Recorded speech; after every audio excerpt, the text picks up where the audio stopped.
никаких олимпиад особо не писал. Плохо у меня с олимпиадами, всегда соображаю не так быстро, на самом деле, но основательно. Отец меня сразу наказал: если ты пошел заниматься математикой, должен заниматься ей хорошо. Интересуешься наукой и прогрессивными идеями? В проекте «Наука-наука» мы расскажем о молодых ученых Удмуртии, их исследованиях и достижениях. Мы познакомим вас с лучшими и перспективными, теми, кто знает, как устроен этот мир с научной точки зрения. Здравствуйте, меня зовут Щелчков Кирилл Александрович, я математик.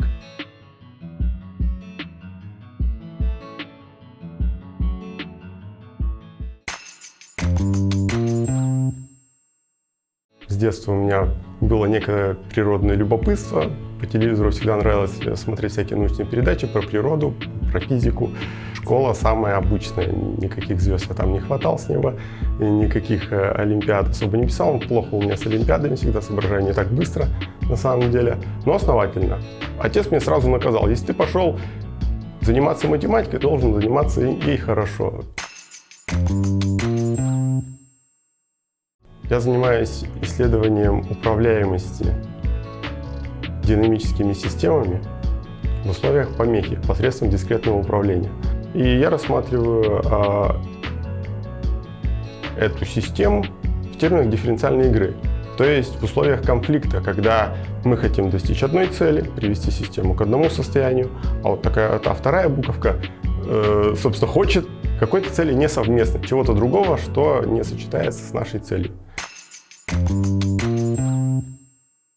Вообще, как и тысячелетия назад, часто обсуждение математических задач происходит просто посредством мела и доски. Даже когда мы пишем, что-то делаем на компьютере, часто бывает то же самое. Появляются всякие команды, и мы строго уже определяем, что писать, где строку переносить. Есть мечта побывать на плато Путарана. Там очень классно в плане природы. Это очень труднодоступное место, но побывать там хоть. Ну, летом, естественно, зимой там делать нечего. Понятное дело, потому что рядом с Норильском это крайний север.